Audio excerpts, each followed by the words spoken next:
Heredó un pedazo de roca en medio del mar y todos se rieron. Pero cuando el pescador bajó bajo la casa, encontró algo que hizo que todo el pueblo guardara silencio. Suscríbete para no perderte la próxima historia y cuéntanos en los comentarios desde dónde nos estás viendo. The wind that moved through the docks of Greyhaven always carried a bitter scent, a mixture of salt, rust, and diesel that clung to the wooden hulls and men alike. Life there was measured not in years but in seasons of loss and survival. Among those weathered souls was Peter Hayden, a man who had once fought the sea for a living and now merely endured it. He was around 40, though he had stopped counting after the day he buried his son. His wife had left not long after, taking the color from his life with her. The lines on his face were carved deep by grief and salt, his skin the color of driftwood, his eyes faded by the years he had spent staring into the horizon. His boat, the Mary Ann, was the oldest in the harbor, a relic held together by stubbornness and rope. People called him St. Peter, not for piety but for pity, a man destined to cast his nets forever and haul up nothing but empty water. That morning began like all the others. The sky hung low, gray and heavy, and Peter worked silently, checking the fuel lines, the nets, the ropes, each motion automatic, like breathing. Around him the men of Greyhaven shouted to one another, laughed, and spat into the water. They were the kind of men who believed that laughter kept the sea from taking them too seriously. When they called his name, it was never with kindness. "St. Peter, you praying for fish again?" one of them shouted, and a round of coarse laughter followed. Peter said nothing. He just tightened a knot on the rail and kept his eyes on the water. He had learned that silence could be a weapon and sometimes a shield. It was that silence that greeted the letter when it arrived 2 days later. A plain white envelope with a Portland law office seal, a strange thing in Greyhaven, where letters usually brought bills, not promises. The paper felt too heavy for something ordinary. He opened it with the same knife he used to gut fish. Inside was a single sheet of thick parchment. It informed him, in neat printed words, that one Captain Arthur Hayden, retired seafarer, had died, and that Peter's presence was required for the reading of his will. The name meant almost nothing to him at first.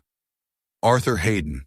He remembered hearing it at some distant family gathering, a half-forgotten rumor about a sea captain who had lived alone on a rock somewhere off the coast, too far out for fishermen to bother visiting. Some said his ship had vanished in a storm, others that he'd gone mad and built a house where no man should live. Peter didn't know what to make of it, only that the man must have been kin, however distantly. Still, curiosity was a stubborn thing, and Peter had little else to lose. The reading took place 3 days later in a cramped office that smelled of lemon polish and old books. The lawyer, an elderly man with steel-rimmed glasses, sat behind a desk stacked with folders. Beside Peter sat 2 distant cousins, dressed in black and wearing expressions of polite greed. They looked at him as if he were a stain that had wandered into their world by mistake. The lawyer cleared his throat and began reading the will in a slow, deliberate voice. The first cousin received an account, the second a collection of antiques, and both nodded as if justice had been served. When the lawyer turned to Peter, his tone did not change, but something in the air did. "To Mr. Peter Hayden," the lawyer read, "I leave my home and property known as Scally's Rock, situated 20 miles off the coast of Greyhaven, including the house, the dock, and all structures upon it." For a heartbeat, the room was silent. Then one of the cousins laughed, short and sharp, like the bark of a gull. "A rock?" he said. "He left him a rock?" The other joined in, whispering something about how fitting it was to give a fisherman a piece of the sea that couldn't even float. Even the lawyer allowed himself the faintest twitch of a smile before continuing with the usual clauses about debts and witnesses. Peter sat still, hands clasped together. He did not laugh, nor did he speak. The words "a house and dock" lingered in his head like a faint echo. When the reading ended, one of the cousins clapped him on the shoulder, saying, "Congratulations, cousin. You're the proud owner of a whetstone and a seagull's toilet." Peter rose without responding and stepped out into the drizzle. The laughter followed him down the street until it was swallowed by the sound of rain. By the time he reached the harbor, the news had already arrived ahead of him. The fishermen leaned on railings, waiting to feed on it like crows. "Hey, Pete, one called out. "Heard you got yourself an island. Gonna build a palace for lobsters?" Another shouted, "Make sure to invite us for the grand opening." The men howled. Peter kept walking. The hiss of fuel filling his tank was the only sound he made. For the first time in years, something inside him stirred. Not anger, not pride, but a slow, quiet resolve. That night he sat at his kitchen table with a cheap bottle of whiskey and the folded map the lawyer had given him. It was hand-drawn, the lines shaky but precise, showing a jagged piece of rock surrounded by nothing but water. At the bottom corner, in a cramped scrawl that might have been the old man's own hand, were the words, "For the one who still listens to the sea." Peter stared at the phrase for a long time. Outside, the rain beat against the window, and the wind carried the distant wail of a foghorn. He poured another glass and felt the slow burn in his chest. Listening to the sea was all he had ever done. Maybe that was the point. Maybe this inheritance, ridiculous as it seemed, was the only thing that still made sense. The next morning he was at the docks before dawn. The sky was pale steel, the water calm as glass. He loaded the Mary Ann with fuel, supplies, and the worn-out sextant he hadn't used in years. The men watched him from the porch of the bar, their laughter uncertain now that they realized he truly meant to go. One of them called out, "Don't fall off your island." But the words felt forced, hollow. Peter did not answer. He untied the ropes, pushed away from the dock, and let the current take him toward the open sea. The harbor lights faded behind him until they were only faint sparks swallowed by mist. The engine coughed, then steadied into a rough rhythm. He followed the compass for several hours, then let instinct guide him as the sun rose behind a wall of cloud. The farther he went, the quieter the world became. The noise of the land voices, laughter, the thud of boots on planks was gone. All that remained was the hum of the engine, the slap of waves, and the slow breathing of the ocean itself. By midday the fog thickened, swallowing everything. The horizon vanished, leaving only an endless gray that blurred sky and sea into one. Peter cut the engine and listened. Somewhere beneath the stillness, he could hear the deep pulse of the water against the hull, steady as a heartbeat. Then out of the mist, something vast began to take shape, a dark vertical mass rising straight from the sea. At first it seemed a trick of the light, a shadow, but as he drew closer, the outline sharpened. It was a rock, sheer and black, streaked white with salt. At its summit stood a small house, square and solitary, its roof rust-red and battered by wind. He steered around the island, searching for a place to land. The northern side was all jagged stone, the waves crashing against it with relentless force. But on the southern face he found a narrow inlet, a small natural cove where the water calmed and turned dark green.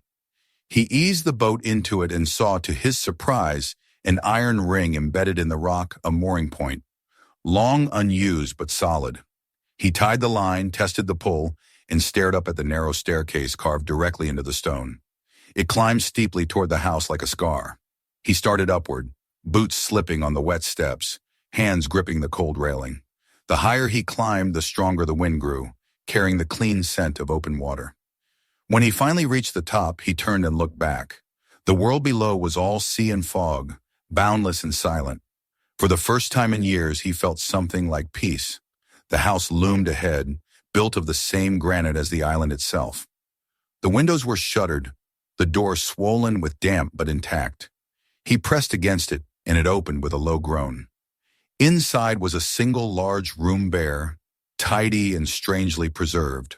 A wooden table stood by the window, a narrow bed against the wall, a stove in the corner. On the shelves rested nautical charts, a compass, and an old barometer. Everything was arranged with care, as if its owner had stepped out only a moment before. He walked slowly through the room, his boots echoing on the wooden floor. On the wall hung a framed photograph, a younger man, his eyes calm, his posture upright, standing beside a ship with the sea glittering behind him. The name Margaret the Cent was faintly visible on the hull. Peter stared at it, a shiver running through him. He had heard that name before. Old tavern talk about a ship that had vanished in a storm 20 years ago, taking with it its crew and cargo. He remembered whispers of insurance fraud, smuggling, ghost stories that had drifted through the port for decades. On a small hook by the window hung a set of keys, each labeled with a brass tag. One said door, another fuel shed, and the third dock. He frowned. He had seen no dock, no pier, nothing but sheer cliffs. Yet the man who had built this place was not careless. There must have been a reason. He pocketed the keys and stepped back outside. The sun was sinking, turning the fog into a soft gold haze. The island was quiet except for the rhythmic crash of distant waves. On the far side of the house stood a small wooden shed, locked tight with a chain. The brass key in his pocket seemed to press against his thigh, reminding him of its purpose. But night was falling, and climbing down to the boat in darkness would be dangerous. He decided to wait. That night he lit a lantern and sat by the window. The sea was invisible now, but he could hear it breathing below, slow and eternal. The sound filled the empty house, turning its silence into something almost alive. He thought of Greyhaven, of the men who had laughed, of the cousins with their polished shoes. Out here there was no one to mock him, no one to remind him of what he had lost. There was only the sea and the faint question of why a man would choose to die here. Somewhere past midnight, a strange sound broke the rhythm of the waves, a deep, muffled thud that seemed to come from beneath the floor. Peter froze. It came again, slow, steady, like the echo of a pulse. He held the lantern close to the boards, listening. The vibration trembled faintly through the wood, then faded into silence. He waited, heart pounding, but it did not return. Maybe it was the sea striking the base of the rock in some hidden hollow. Maybe not. He leaned back in the chair, the lantern flickering beside him, and tried to steady his breath. Tomorrow, he thought, he would open that shed. Whatever waited inside would explain the sound or make it worse. He left the lamp burning low, the flame dancing weakly in the draft, and stared into the darkness until the edges of the room blurred. Outside, the fog thickened again, wrapping the island in a veil of pale smoke. From far below, the sea moved with the slow patience of something ancient. In the stillness, the faintest echo rose through the rock, so soft it could have been imagined, a steady, rhythmic beat, like a heart buried deep beneath the stone. And when Peter finally closed his eyes, that sound followed him into sleep. The dawn came thin and gray, spilling light like cold milk across the sea. When Peter woke, the storm had passed, leaving behind a silence so complete that it pressed against his ears. The air inside the house was cold and dry, smelling faintly of iron and salt. He rose slowly, every muscle stiff from the damp chill, and moved toward the window. The fog outside still hung heavy, but the shape of the sea was visible now, a restless gray surface stretching endlessly in every direction. For the first time since his arrival, he saw the island clearly, and it was smaller than he had imagined. A patch of granite no more than a few hundred yards across, covered with short grass and streaks of white from gulls that wheeled and cried above it. There was no soil, no trees, no shelter, but the house itself. It was a fortress against the void, stubbornly clinging to existence. He brewed a cup of tea with rainwater collected in a barrel near the door. The taste was metallic, but the warmth steadied him. He sat at the small wooden table, staring at the map again. The note at the corner, for the one who still listens to the sea, seemed to taunt him now. The sea was everywhere, yes, but what was he supposed to hear? He thought about the sound that had woken him in the night, the slow, rhythmic thud from beneath the floorboards. It could have been the waves hitting the base of the rock, but there had been a strange regularity to it, a pattern that did not belong to water. He decided to explore the island. The air outside was crisp, and the wind that came off the sea carried a thin, almost metallic scent. The house in daylight looked different, no longer a ruin but a work of careful craftsmanship. Its walls were built of perfectly cut granite blocks, the roof made from overlapping slate that glimmered faintly when wet. Whoever had constructed it had known what the sea could do and had built accordingly. The wooden shutters on the windows were reinforced with iron bands. Even the door, though swollen from years of damp, was strong enough to hold against storms. He walked slowly around the perimeter of the island. Behind the house, the land sloped steeply down to the water, where waves struck the cliffs with dull, booming regularity. The rhythm of the impact carried faintly through the stone, echoing underfoot. He crouched, pressing a palm to the ground. The rock was alive with vibration, a deep tremor that came and went in steady intervals. It felt less like the sea striking the shore, and more like something moving beneath the surface, something old, slow, and deliberate. As he followed the curve of the cliff, he came upon the small wooden shed he had seen the previous night. It stood close to the edge, built against a rise of stone. The wood was silvered with age and salt, and a heavy iron chain wrapped around its door, fastened with a rusted padlock. He brushed a hand against it. The metal was cold and slick with dew, and beneath his fingers he felt a faint tremble, as if the wood behind it were breathing. The padlock bore no inscription, only the dull gleam of brass through the corrosion. He took the ring of keys from his pocket and found the one marked fuel shed. It fit the lock perfectly, but he did not turn it. The morning was still young, and the wind rising from the sea made his fingers numb. He decided to wait. Returning to the house, he began to take inventory of what had been left behind. On a shelf beside the window, he found a collection of notebooks, tide charts, weather records, and what looked like personal logs. The handwriting was precise and economical, each line dated and measured. The entries were simple: strong east wind, roof held, gulls nesting near the north wall, water rising faster with each tide. There was no sentiment, no hint of madness, only the disciplined routine of a man who had made order his only companion. Among the papers was a folded photograph he had not noticed before. It showed Arthur Hayden standing beside a ship, younger and smiling faintly, the sea calm behind him. The name on the vessel's hull, Margaret II, was clearly visible. The image pulled at Peter's memory.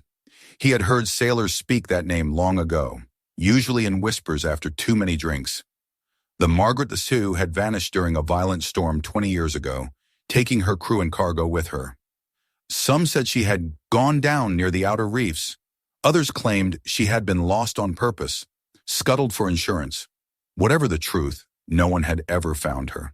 Until now, the name had been little more than a ghost among fishermen's tales. Peter folded the photograph carefully and slipped it into his jacket. He spent the rest of the day repairing the shutters and checking the roof. The work was simple, and the rhythm of it steadied his thoughts. The isolation that might have frightened another man felt strangely familiar to him. He had lived with silence for years. The sea had been his only companion even when he lived among people. Here, at least, the silence was honest. By late afternoon, the fog began to lift. He climbed to the roof and looked out across the horizon. The mainland was a faint smudge far to the west. The town of Greyhaven, nothing but a thin shadow against the sky. He thought of the men at the docks, of their laughter, of the pity that had always followed him. They would be sitting at the bar now, trading stories, probably joking about how the saint of empty nets had gone off to claim his kingdom of gulls. He smiled at the thought, a brief, bitter twist of the lips. Let them laugh. Out here, the sea was his only witness, and it did not laugh back. When he climbed down from the roof, he noticed something he had missed earlier. A narrow path leading from behind the house toward the southern edge of the island. The trail was little more than a strip of flattened grass, half hidden by stones and moss. He followed it cautiously. It wound downward until it reached a ledge that jutted over the water. There the sea was calm, sheltered by the shape of the rock. The surface rippled softly, reflecting the gold of the sinking sun. He knelt and touched the stone beneath him. It was worn smooth in places, and near the edge, faint grooves were visible. Marks left by ropes, perhaps, or chains. Once, long ago, something had been tied here. A small boat, maybe, or something larger. The discovery unsettled him. He straightened, glancing out at the horizon. The island had no dock, no pier, yet the old man's key ring had one labeled for it, and the grooves on the stone suggested years of use. He looked again at the shed, standing like a sentinel near the cliff. The key in his pocket seemed to grow heavier with every passing moment. As evening fell, he returned to the house. The sea had quieted, its breath slow and even. Inside, the small lamp filled the room with warm light, casting long shadows on the stone walls. He opened one of the notebooks again and began reading from the middle. The handwriting was the same neat, steady, but the entries had grown shorter over time. Storm passing, structure sound. No visitors. The sea louder tonight. And then, further down the page, a line that made him pause. The sea keeps what it loves. Sometimes it gives it back. He read it several times, uncertain if it was a proverb or a confession. The sentence lingered in his thoughts long after he closed the book. He could hear the faint murmur of waves through the floor, the steady sigh of water moving through unseen channels. He imagined the old captain sitting in the same chair, listening to the same sound night after night until it became the only voice he trusted. The lamp flickered as the wind pressed against the windows. Peter rose and checked the latch, then sat again, staring into the flame. He thought of the sound he had heard the previous night, the dull heartbeat beneath the floorboards. He had almost convinced himself it was nothing. Yet part of him was certain that the island itself was not silent. It was waiting. When he finally lay down on the narrow bed, exhaustion took him quickly, but his sleep was restless. The wind whispered through cracks in the walls, and in the space between waking and dreaming, he heard it again, that low, deliberate thud, deep and patient. It seemed to pulse through the stone, slow as breath, steady as time. Just before dawn, he woke abruptly. The sound was gone, replaced by the faint rattle of metal. He rose and looked toward the window. Outside, the sky was a dull silver, and the first light of morning touched the sea. Then he heard it again, the soft clang of chain against wood. He stepped outside, barefoot, the cold stone biting into his soles. The wind had shifted, coming from the east now, sharp and clean. The noise drew him toward the shed. The chain on the door was trembling slightly, striking the padlock in small, irregular beats, as if moved by something other than the wind. He stood before it, the brass key in his pocket like a weight pulling at his hand. The air smelled of salt and rain, and the sea below rolled lazily against the cliffs. He reached out and touched the lock. It was cold, colder than metal should be after a night that mild. The wood beneath his fingers seemed to hum faintly, a low vibration that matched the pulse he had felt in the floor. Peter stepped back and looked toward the horizon.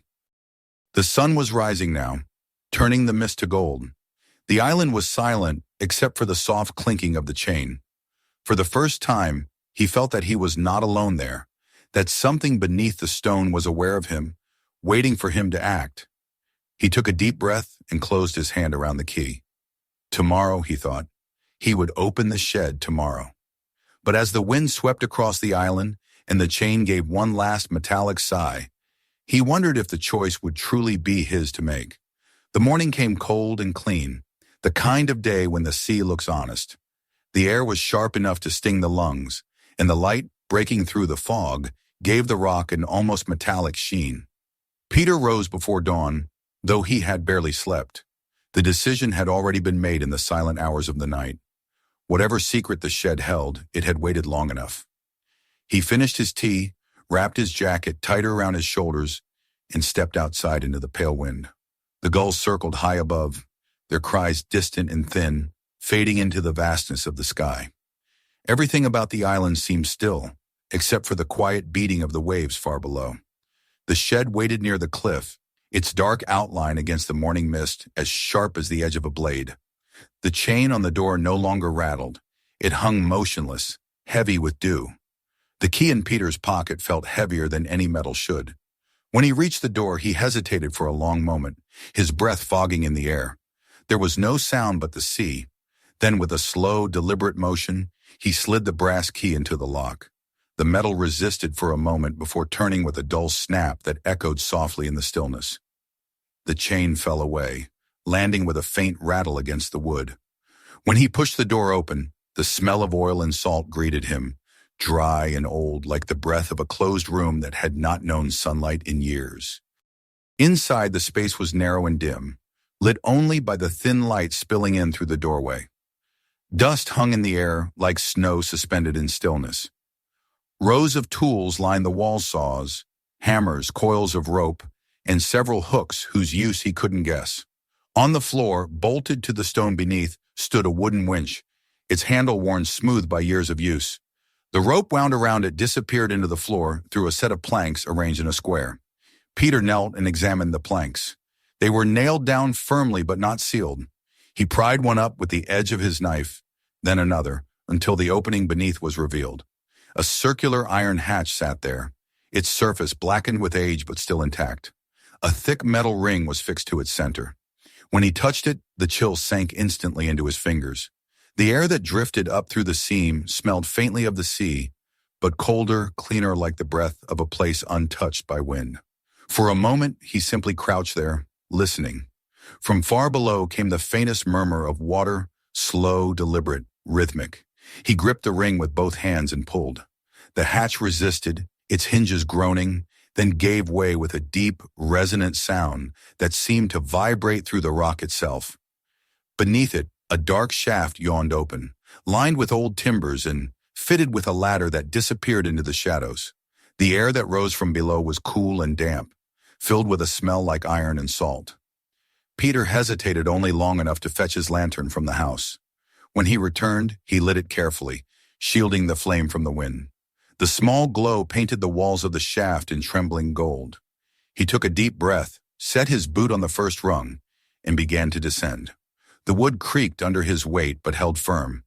Each step echoed faintly, the sound swallowed quickly by the darkness. The deeper he went, the cooler the air became, and the louder grew the slow, steady pulse of water. The ladder ended after 20 feet, depositing him on a narrow stone ledge. He raised the lantern and found himself standing at the mouth of a tunnel. The walls were rough but unmistakably shaped by human hands, the marks of chisels and hammers etched into the stone. A trickle of water ran along one side, glinting in the lamplight. The passage sloped gently downward, curving deeper into the heart of the rock. He followed it cautiously, each step sending echoes chasing down the corridor. The sound of the sea grew louder as he went, but it was different here, contained, resonant, as if the ocean itself were breathing inside the island. After several minutes, the tunnel widened, and then suddenly it opened into a vast chamber that made him stop in his tracks. He stood on a broad ledge of stone overlooking a cavern large enough to hold a cathedral. The air shimmered faintly with moisture, and the ceiling, high above, glittered with droplets that caught the lantern's light like distant stars. At the center of the chamber lay a pool of perfectly still water, its surface so smooth it seemed solid. The light from his lantern barely reached across it, and resting there, silent and impossible, was a ship. It took him a long moment to understand what he was seeing.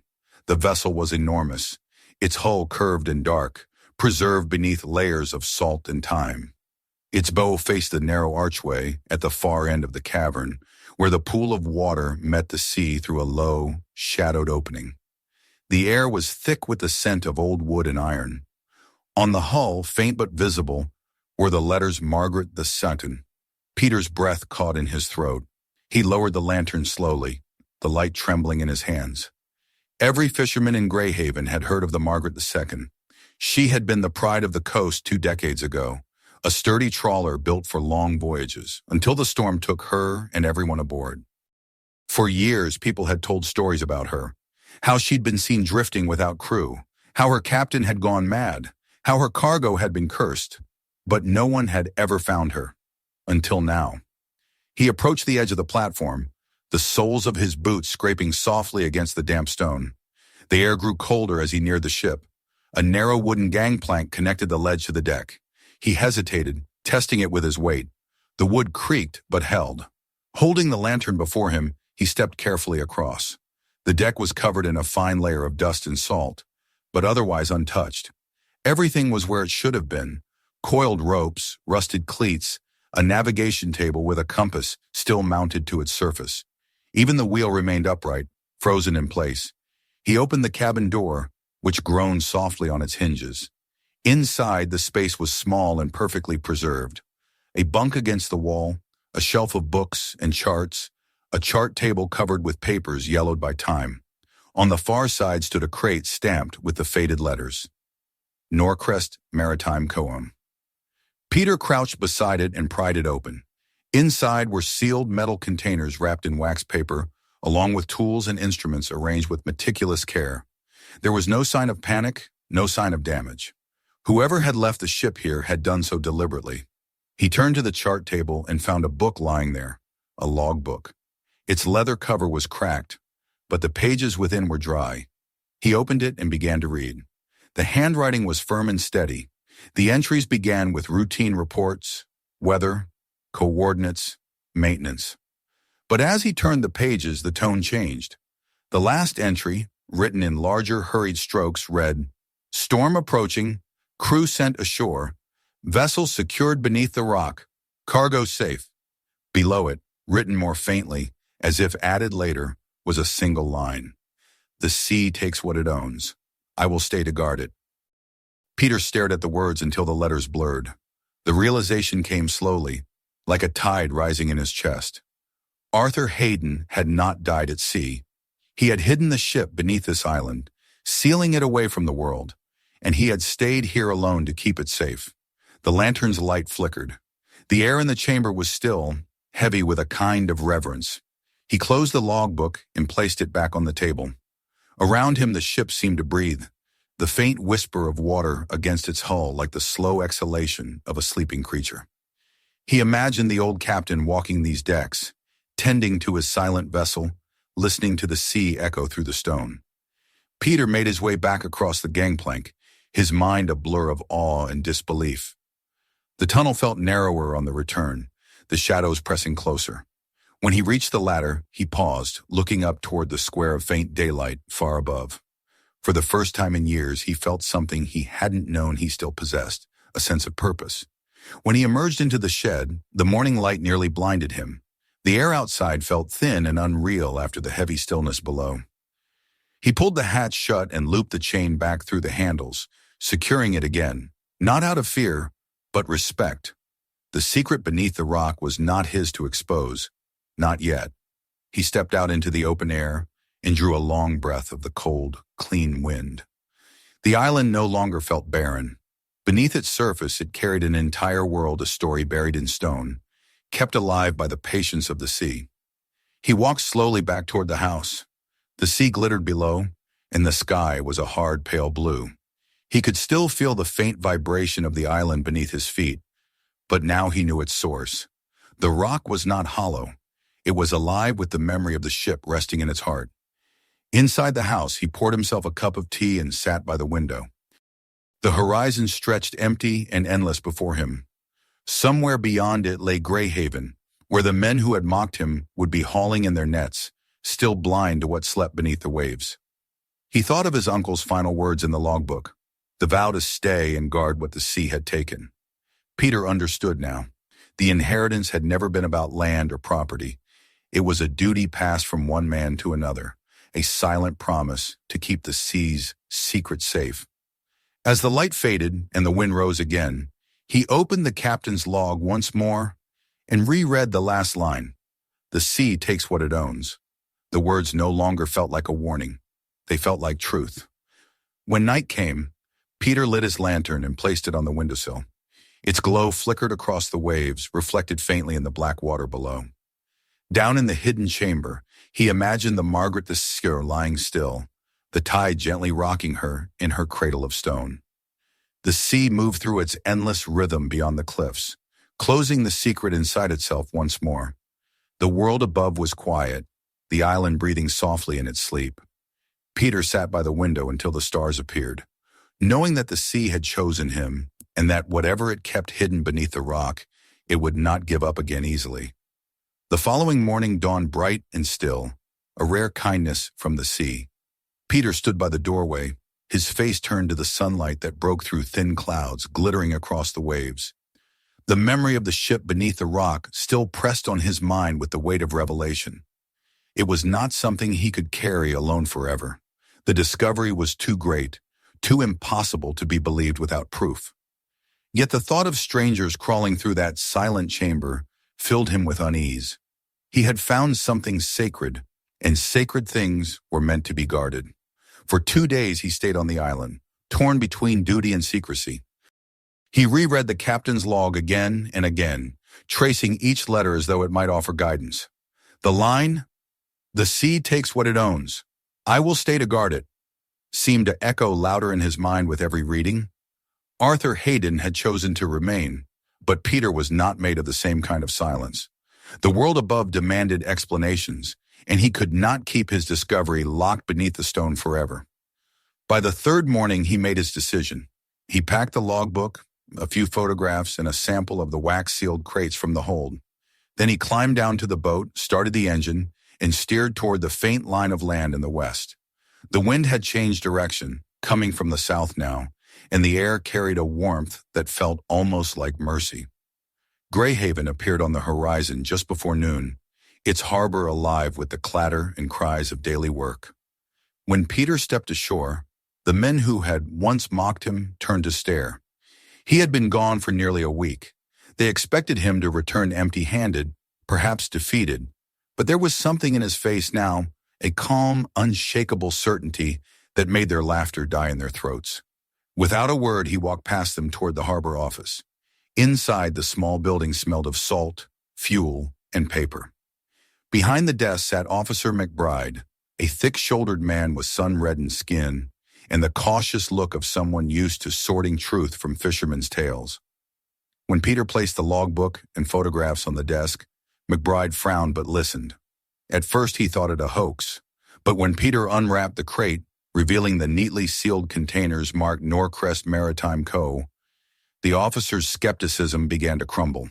He flipped through the logbook, pausing at the final entries, and his voice softened. "Are you saying you found the Margaret too?" he asked quietly. Peter nodded. McBride leaned back in his chair, the weight of the revelation settling between them. "If this is real," he said slowly, "then it's the find of the century." He exhaled, rubbing a hand across his jaw. "You'll need to report this to the Maritime Authority in Portland. They'll send an inspection team." By nightfall, the news had spread through the town like wildfire. Fishermen gathered in the bar, their disbelief turning quickly to envy. The man they had once called St. Peter had returned not with empty nets, but with a legend dredged from the deep. Reporters came by morning, drawn by whispers of a ghost ship found beneath the sea. Cameras flashed in Peter's face as he tried to explain, but his words were drowned by their excitement. To them it was a miracle, a story of treasure and mystery.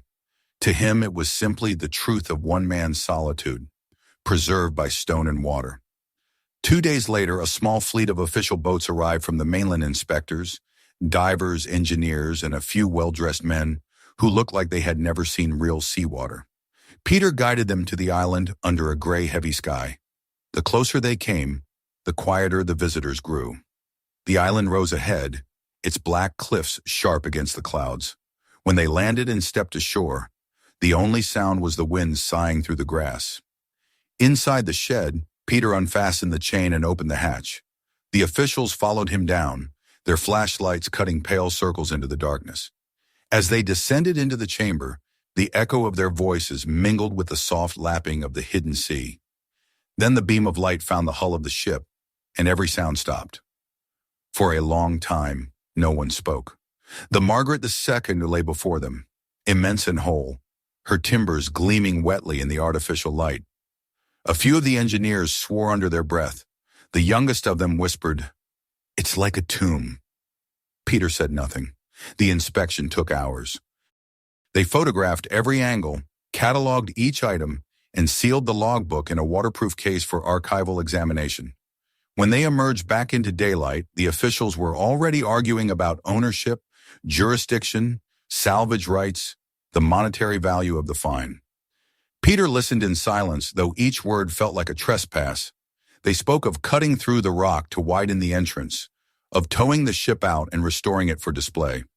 One of them, a man in a tailored coat, clapped Peter on the shoulder. "You'll be famous for this," he said.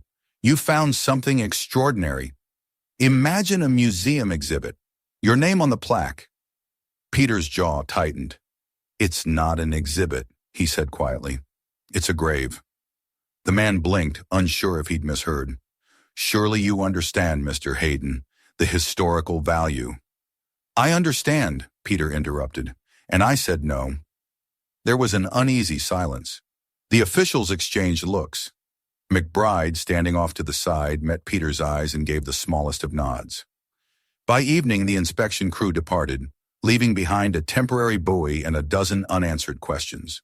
When Peter returned to the island alone, the sea had already erased the traces of their visit. The wind carried the smell of rain, and the waves struck the cliffs with their old, patient rhythm. He felt lighter the moment the boats disappeared beyond the horizon. He spent the night on the porch, listening to the water. The thought of selling the secret, of turning it into spectacle, sickened him. The Margaret, too, was not meant for display. It had been hidden for a reason, preserved by the will of a man who believed in silence. Arthur Hayden had not built a shrine for others to gawk at. He had built a sanctuary, and Peter would not betray that trust. The next morning brought letters, delivered by courier, official documents from the Maritime Office, and a formal offer from a private museum in Portland. They promised wealth, recognition, and a future he could not imagine wanting. Peter burned them both in the stove. The papers curled into black ash, the ink vanishing in a hiss of smoke. When the fire died, he poured himself a cup of tea and looked out over the sea. The island felt different now, as if it had accepted his decision. The air seemed clearer, the sound of the waves deeper. A week later, another letter arrived, this one written by hand. It was from McBride. The authorities had decided to leave the matter unresolved for now. Ownership uncertain, the document said. Site under supervision of the inheritor. It was the quietest kind of victory, and Peter smiled when he read it. The island would remain his not as property, but as guardianship. By late summer, the world's interest began to fade. The reporters stopped coming, the gossip in Greyhaven died down, and the island was once again left to the wind and the gulls. Peter stayed, alone but untroubled. He repaired the roof, replaced the shutter hinges, and took to walking the cliffs each evening, watching the sea change color with the light. Sometimes he thought he could hear faint echoes rising from beneath the ground, the creak of wood, the brush of waves against a hull. It was the island's heartbeat, steady and patient. He had become what the town would later call him, the keeper of the rock. And though he would never claim the title, he felt the truth of it in his bones. The laughter of men, the noise of the world. Those things had no weight here. The sea did not care for glory. It cared only for those who listened. That night he lit a single lamp and set it on the window ledge. Its glow reached down the slope of the island, across the waves, and into the darkness. Far below, unseen but certain, something answered, a faint shimmer deep within the water, as if the ship itself had opened one watchful eye. Peter sat beside the window until the flame burned low, and when he finally closed his eyes, he thought he could still hear the heartbeat of the island, slow and sure, keeping time with his own. Autumn came slowly, as if reluctant to touch the island. The wind softened, the waves turned languid, and the sea took on a glassy stillness that seemed unnatural. Peter had grown used to the rhythm of solitude. The world that had once pressed down on him, its noise, its demands, its hollow chatter, had drifted away, leaving him with the simple company of the tides. Each morning he walked the cliffs, boots crunching over frost-stiff grass, watching the horizon as the light broke across it. The ocean looked endless from up there, stretching in all directions until it seemed to fold in on itself. The house behind him had become more than shelter. It was part of him now, its walls breathing when he breathed, its silence echoing his own. The officials had not returned since the day of the inspection. Letters came for a time-stamped, sealed, demanding. But Peter stopped answering. At first they arrived by courier, then by fishermen, and finally not at all. The last envelope he received came with an offer written in heavy black ink, a sum large enough to buy half of Greyhaven in exchange for limited access and historical preservation rights. He read it once, then tossed it into the stove. The paper curled and blackened, the words disappearing into ash. Outside, the wind rose, howling softly through the cracks around the window. He watched the smoke curl up the chimney and thought it fitting. Everything the world offered him was lighter than air, destined to vanish. By late November, people had stopped asking. The island was once again a rumor. Fishermen spoke of it only in half-joking whispers, saying the men who lived there had gone half mad, guarding ghosts.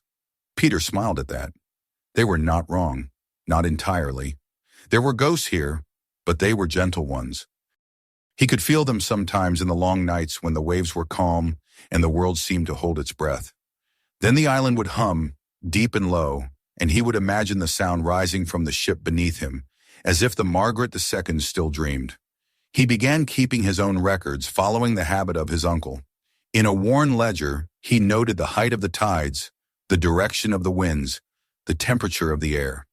Sometimes he added a line of thought, a memory, a question, a whisper of what he felt but could not explain. One evening he wrote, "The sea has a memory longer than ours. It remembers the men who trust it, and it forgets the ones who try to own it." The words stayed in his mind for days, circling like gulls. He wondered if Arthur Hayden had written something similar before sealing the ship away. Winter crept in with gray skies and long silences. The storms came harder now, battering the cliffs with furious waves that sent spray flying higher than the roof. Peter had learned to read the language of the wind, the shift in pitch that warned of squalls, the change in scent that came before rain. The house groaned during the worst of it, but it held. Sometimes when the wind screamed and the sea roared, he thought he could hear another sound beneath it all, a deep vibration that seemed to answer the storm, steady and patient. He would lie awake listening, comforted by that he was not truly alone. The island was alive, and in its strange, wordless way, it was keeping watch with him. When spring came, so did the visitors. Not the officials this time, but historians and journalists, the curious kind who hunt stories like rare birds. They arrived in small boats, faces flushed with excitement, notebooks ready. They spoke quickly, eager to persuade him to open the tunnel again, to let them see the ship, to share what he had found. One of them, a young woman with soft hands and eyes that avoided his, tried to appeal to reason. "It's part of history," she said. "You can't keep history locked away." Peter listened, then poured them each a cup of tea. He told them what he told everyone. "This place isn't history," he said quietly. "It's memory, and memory belongs to silence." They left the next morning, disappointed but polite. Before they departed, she thanked him, not for his time, but for his restraint. "You're right," she said. "Some things are better left untouched." After that, no one came for a long while. The island settled back into its quiet rhythm. The grass turned green again, the gulls returned, and the day stretched longer. Peter spent his mornings repairing the small boat, his afternoons sitting on the rocks near the southern ledge where the grooves of old ropes still marked the stone. He would stare down into the water, watching the faint movement of currents below. Sometimes the sea was so still he could almost see the outline of the hidden archway under the surface, the entrance to the chamber where the Margaret II slept. In those moments, he would imagine his uncle standing beside him, silent and watchful. The idea no longer frightened him. It comforted him to think that the island had two guardians now, one above and one below. At night he wrote again in his ledger, "This place isn't mine to own. I was given the duty to remember it. That's enough." He began to understand why Arthur had chosen to stay. The world beyond the sea was loud, frantic, and full of forgetting. Here memory was permanent.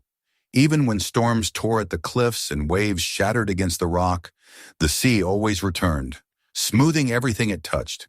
Time meant nothing here. Only patience did. As months passed, the solitude deepened into peace.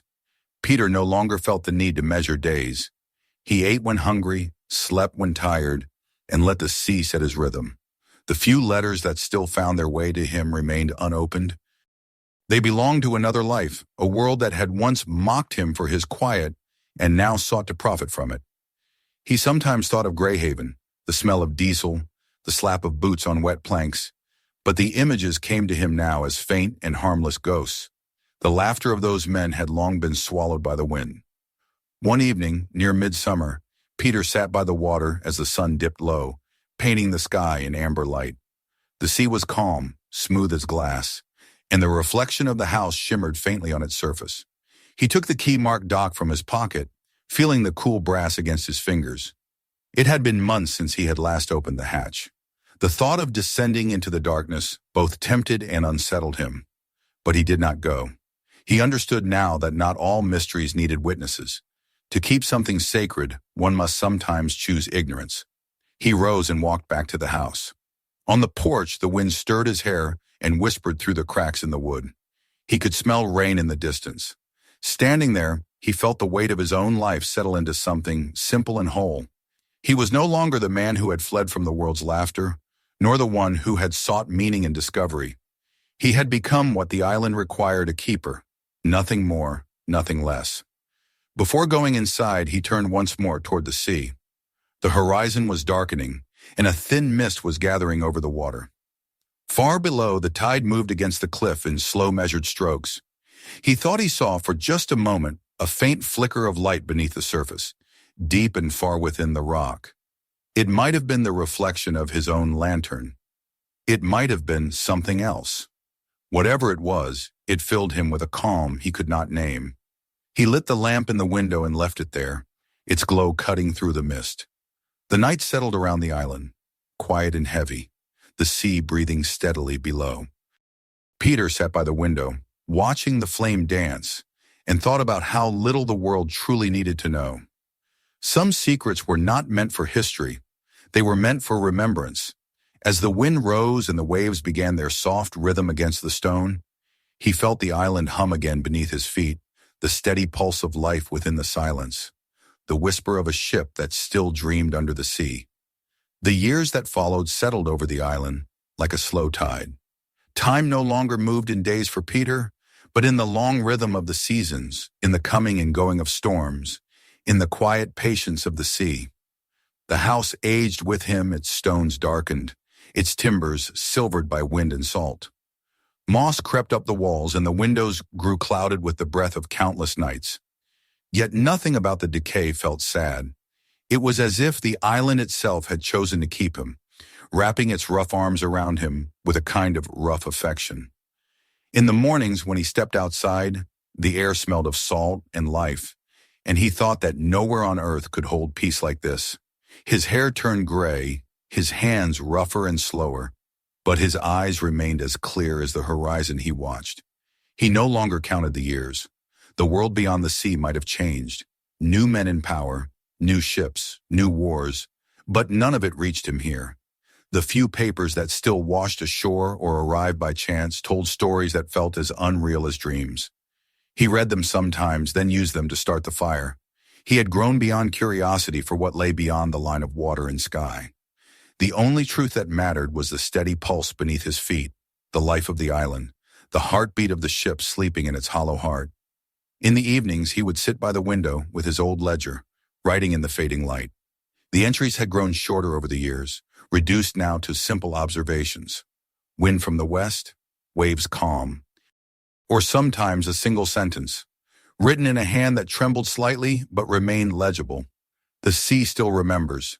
He no longer needed to explain himself to anyone. The pages were not for history or record. They were his quiet conversation with the island, a dialogue that only the two of them could understand. Visitors came less frequently now.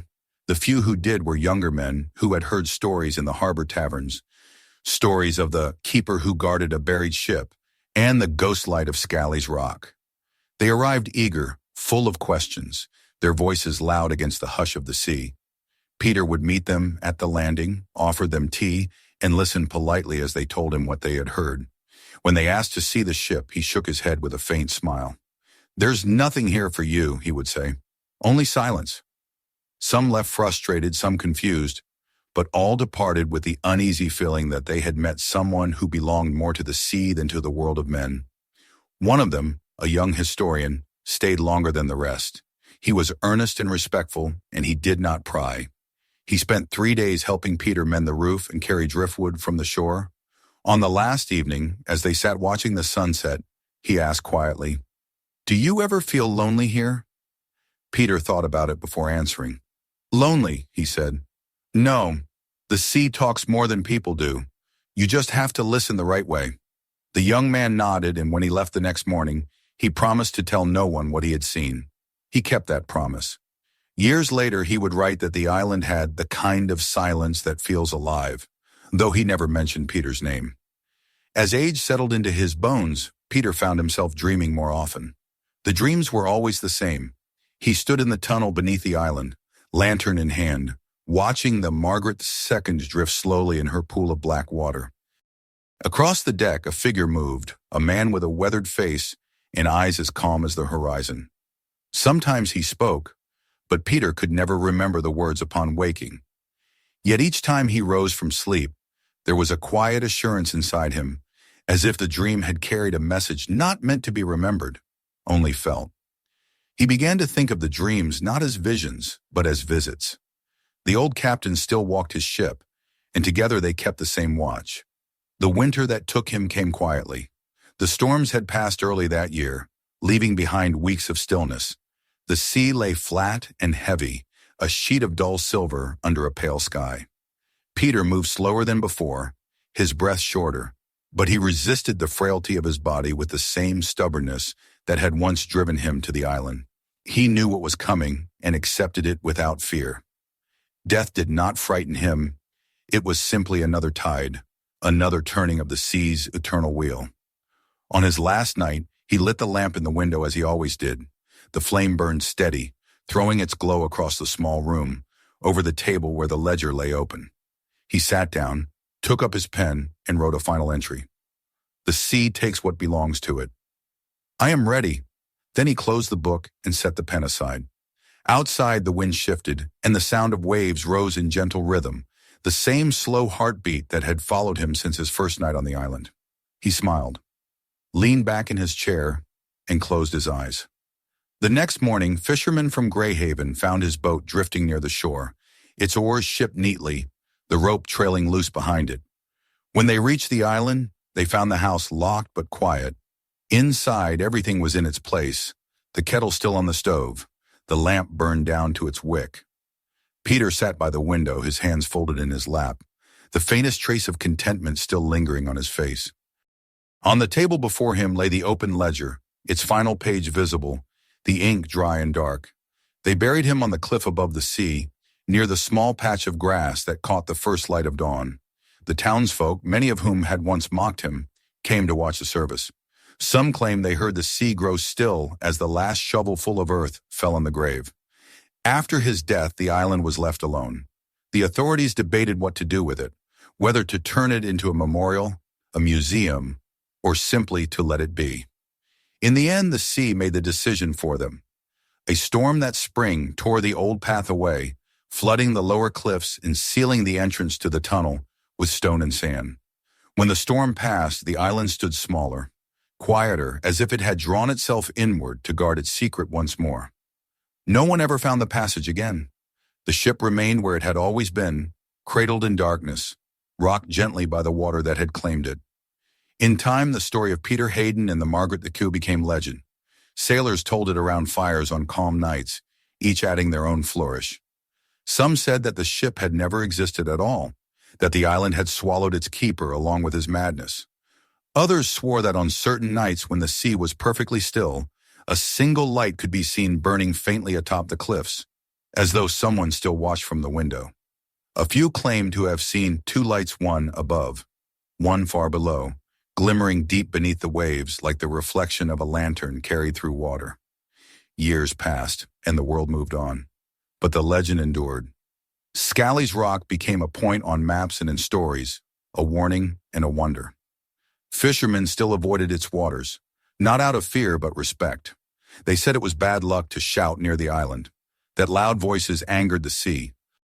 And on quiet nights when fog rolled in thick and the air grew still, the more superstitious among them would lift their caps and bow their heads toward the faint silhouette in the mist, whispering a greeting to the two watchmen who never left their post. Beneath the rock, the sea kept its promise. The Margaret II rested in her stone cradle, her timbers untouched by decay, her name faint but legible on the hull. The tides flowed in and out of the chamber, polishing the water smooth as glass. And sometimes when the moon hung low and the world was utterly silent, a ripple would cross the surface, as if stirred by a passing hand. Above, the wind moved gently through the grass, brushing over the grave where the keeper of the rock lay in his peace. The lamp in the window was long gone, but the story of its light remained. Some said it still burned for those who listened, a beacon not of warning, but of remembrance. And out at sea, far from the shore, sailors swore they could see it, faint, unwavering, a single flame, that marked the place where silence had triumphed, and where two souls kept their eternal watch together. Suscríbete ahora para no perder la siguiente historia. Mira a continuación los próximos videos recomendados y sigue viendo sin parar. Comparte este video con un amigo y cuéntanos en los comentarios desde dónde nos ves.